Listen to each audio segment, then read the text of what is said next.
welcome to another GBPRA interview. I'm joined today by Jack Crawford. Jack, nice to see you, mate. Yeah. How are you doing? Yeah, not too bad, yeah. Good. Yeah, it's nice to be here. Thanks for joining us for an interview. No worries. You've been watching all the other interviews eagerly, haven't you? Yeah, they've been really good so far. You enjoyed it, yeah? Yeah, absolutely. Good. Now, after the last one that we posted up, it was with Tim Brush, our secretary, and you said we needed to make sure that we did more longer interviews. So yeah, Tim's interview was quite fairly long relative to the other ones because I think he's quite a talkative person. He's quite eloquent, so it was good to see a bit more details coming out. So I think that was a 16-minute interview. So we're going to have to beat 16 minutes today, right? Have we got enough to talk about?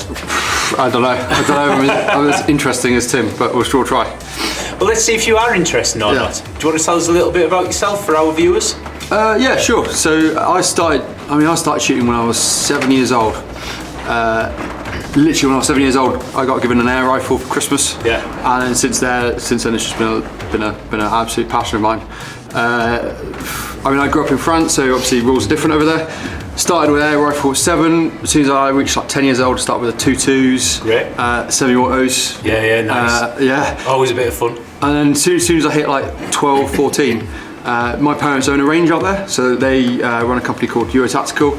So they've got like pistols and AKs and anything you could think of, semi-auto or automatic, they've got it. So I grew up shooting pistols. I've dabbled in pretty much every single discipline out there. So I've done a bit of Olympic shooting. I've done IPSC with full bore pistol, a bit of semi-automatic like CSR and things like that. Yeah, I've tried pretty much everything. And then obviously I joined the services. Yeah. I did a bit of service rifle, so I've competed up to the tri-service level. And then a friend of mine just asked me why I'd never thought about getting an FAC in this country, and so by that point I'd been living in this country for 6 years, and I'd never even thought about it, or I didn't know anything about rules in the UK. So he was a hunter, so he explained it, and I was like, yeah, I'll give it a go. Gave it a go, and then I thought I'll do my RCO course. Did that, and then it happened to be run at the Roundhouse with Tiff. So from there I just gave it a go, and I was like, yeah, this is it. Yeah. This is my love. This is what I want to do for the rest of my life. I think a lot of people started off at Roundhouse, didn't they, with the precision rifle? And a lot of the what are now probably like the top 10 shooters are pretty much all started at the Roundhouse. It was the original place, like going back 6-7 years ago now. That he started all off really in the UK. Yeah. I would have liked to have given it a go, but down there, but I never got the opportunity to. I didn't come into the shooting until about a year and a half ago, precision rifle. So his matches were really good. Yeah. They were really good. They're well run as well, and the venue down there was brilliant. Fantastic. It's a shame there's nothing running there at the minute, but we never know. Yeah, well, see what the future holds. Absolutely. So, I didn't know that about you then. So you grew up in France, and your mum and dad, your folks have got a range over there. Yeah. So from the age of 7 years old till I finished school at 18. I lived in France. I've actually still got a house out there, and they opened a range in 2000. I want to say 2001, but it was 2001. I think it was 2007. 2007 they opened a range out there, and they run Eurotactical. So they do lots. They used to do a lot of CP Maritime. That sort of died off now. They do a lot more corporate events. They get some field crews out. Basically, anyone who wants to shoot some pistols and some semi-automatic rifles, they go to France and then go for a week shooting. What a great way to get started in the sport of shooting, though. That's fantastic. I mean, yeah, it was brilliant. Unfortunately, rules in France are quite strict.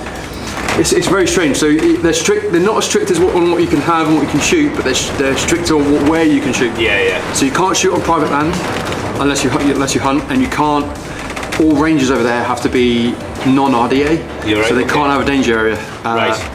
So places like this, absolutely not, unless it's a military range. They don't exist. So I mean, around me my parents have a 100-meter range. Around me there was a 200-meter range, which was a couple of hours drive away. And that was pretty much it, unless you try to get onto military range. So it wasn't really until I joined the services and got into this type of shooting that I shot beyond 100 metres. Wow. So that's great. Wow, that's so interesting. And is it the case that in France hunters can hunt on private land? Yes, they can hunt on private land. Yeah. But you can't just pop targets out and practice on. No. Yeah. But you don't necessarily need the permission of a landowner to go onto private land. Well, yeah.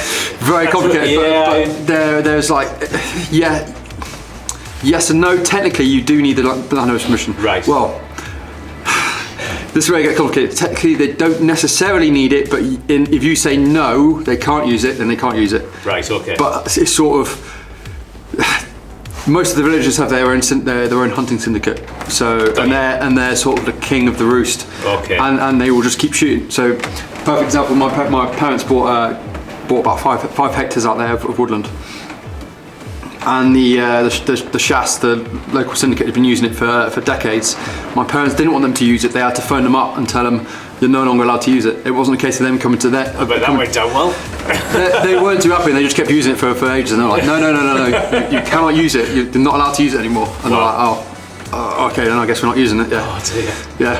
Yeah. It's very much the case. Unless you tell them that they're not allowed to use it, they'll just keep using it. Yeah. So I understand that you speak French fluently. You used to, yeah. I'm a bit rusty now. I haven't been back in a few years, but yeah. Okay, but we've got tomorrow here at Orion Firearms Training in Wales. We've had a training and practice day today, and we'll talk a little bit about that in a moment. Yeah. But tomorrow we've got our final. Yeah. International Precision Rifle Federation Qualifier, which, as people know, it's switched locations now, no longer in Hungary, it's moved over to France. And I think you're quite excited about going to shoot over in France. Yeah, it'd be nice. I'd probably tie it in to actually visit my parents for us. Unfortunately, I don't know if I can make it. Really? Yeah, work's got in the way, I think, but I'm still trying to juggle it, so we'll see. Well, yeah, you are in the forces, so I can imagine that things come out their way. Yeah, things might come up for that. Yeah. But hopefully I'm going to go, and it'll be good fun. Oh, well, hopefully the military give you a pass and we get you out there, because at the moment I think you're top of the leaderboard for military. Yeah, division. That's right. Yeah, and third overall. Third overall, I think. Yeah. Yeah, we'll see what tomorrow brings. Yeah, no, you've been put. You didn't shoot the last one. Didn't shoot the last one. Yeah. You have had some really good match performances previously, and I think it's Josh, Alex, and myself, yourself. Alex just pinched second place off me at the last match. So maybe I've been there. It might be different, and hopefully I'll. This time. So maybe that's the story of tomorrow then. Let's see who the top 3 shooters, Josh, Alex and yourself. Let's see where you finish off. I'm aiming for first, we'll see. I've worked out that I'd need to score 118, so I'd need to put in a better score than anyone's ever done in the season to come first, but it's possible. Well, Team Great Britain need you in France, because if not just for your shooting ability, then just for your translating ability. Otherwise, as you know, I think I mentioned this to you, my wife's French, Luca's dad. Yeah. Luca's mum is French. Your dad's English, isn't he? Yeah, he is. So that's Luca behind the camera. He's our official photographer, if anybody's wondering who I'm pointing at. And Steph doesn't want to come over to France to translate. She doesn't want anything to do with shooting whatsoever. I can imagine. Yeah. So we need you there, mate, to translate on the fun bus. Well, yeah, I'm looking forward to it. I really do hope I'm going to be able to go, because it'll be good fun. Yeah, I've been watching what the French guys have been doing, and some of their matches look really well. Because they haven't been going that, from what I know, obviously, I was never into it when I was over there. They don't seem to have been running that long, but some of the stuff they're putting out seems to be really good. A lot of their experience comes from running 2 mile, 2 miles and other competitions, and they know what they're doing over there. Me and Ryan Charlton were hoping to go a couple of years ago to one of their PRS matches, but again, the French, they need to use military rangers, and for the last, I think, the 2 years we were thinking of going, and they kept on getting kicked off the range last minute, because obviously the military have priority. So. Yeah, of course. Well, there's a few of the guys going over to Vichy, is it, in France in a couple of months' time to shoot their final qualifier. Josh is going over, isn't he? Josh, Alex, Ben, those guys are going over. So, I'm looking forward to seeing what they say. Yeah, it should be interesting. So today we've been having a training and practice day, and you've been running a bit of a course for the guys. Do you want to tell us a little bit about that? So I thought I'd come down and give a bit of coaching. I'm an okay shooter, I like to think, so impart a bit of advice. So we started off, I had a pre-planned schedule for it, so we started off with some fundamentals. Yeah. I wasn't really there to teach them how to shoot. Most people know how to shoot, but I thought I'd cover 3 of the main points that of mistakes I seem to see every time, and specifically like follow through. Like whenever I go to a match, I'll just watch other shooters, and I think 70% of shooters are terrible with a follow through. Yeah, slapping the trigger and not really. Their release on the trigger is brilliant, but then as soon as they release that shot, the finger straight off, and you just impart movement on that rifle instead of actually just taking a minute to just obviously not a minute, taking a few seconds just to see where that bullet lands, and then being able to adjust. They straight away they're going for the bolt usually, and I think that a lot of that mistakes comes from dry drilling. People dry drill badly. Yeah.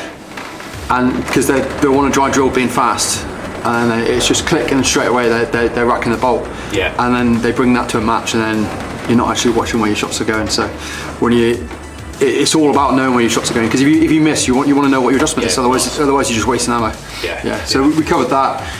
From there we went into a bit of how squad to work, a bit of squad etiquette.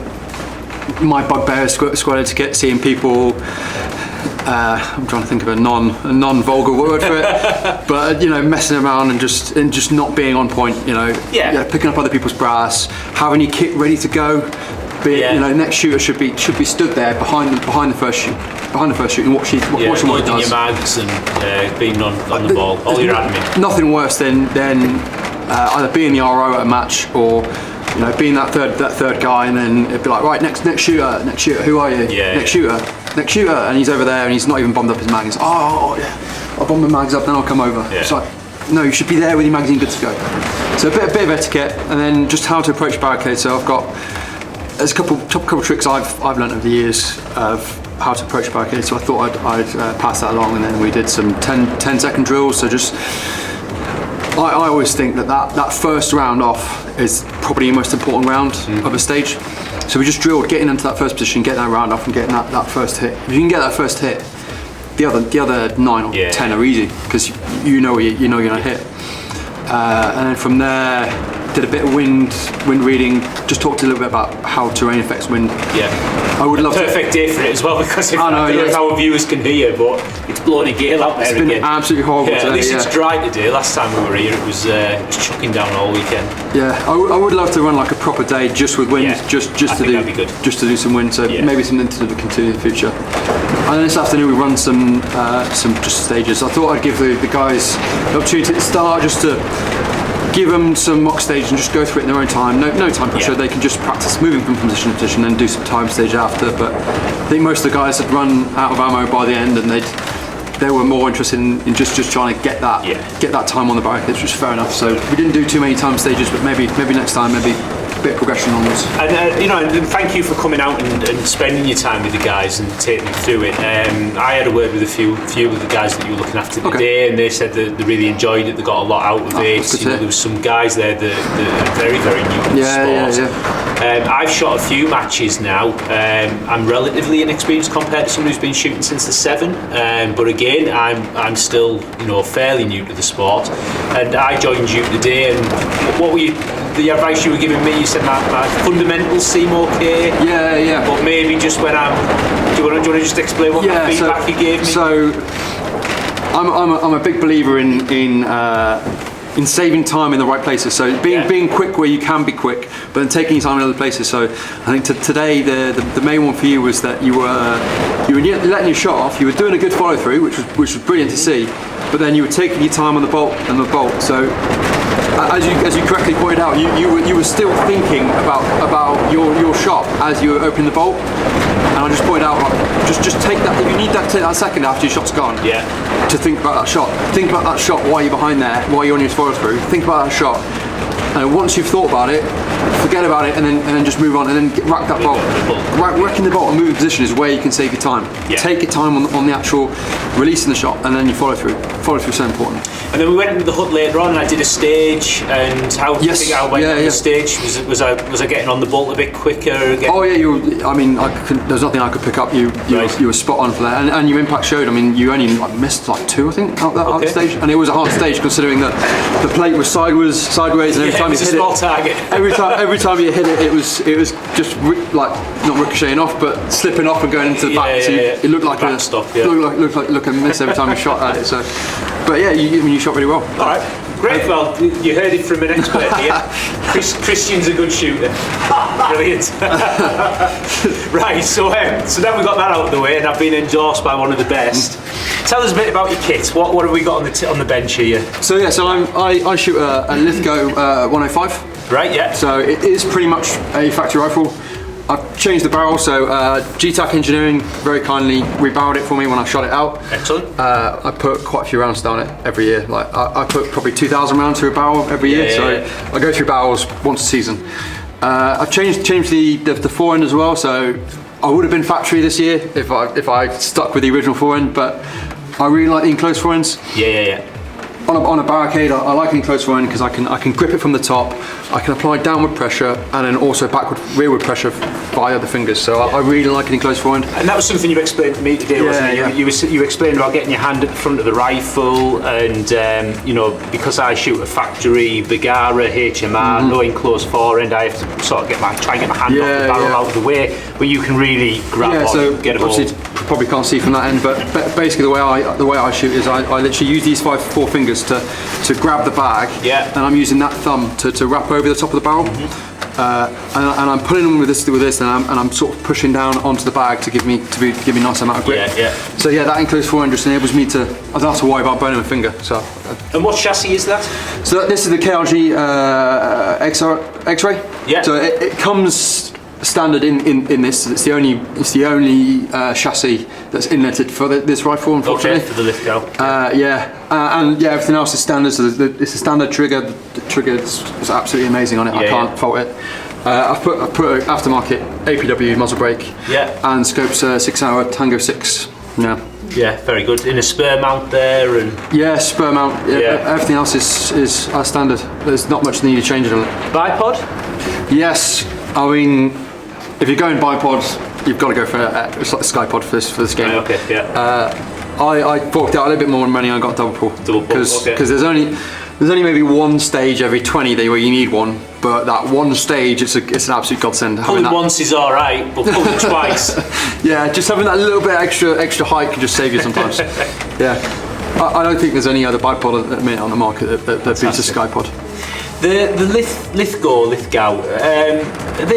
Australian manufacturer. Yeah, Australian manufacturer. Yeah, so they're entirely made in Australia. They make their own barrels and trigger.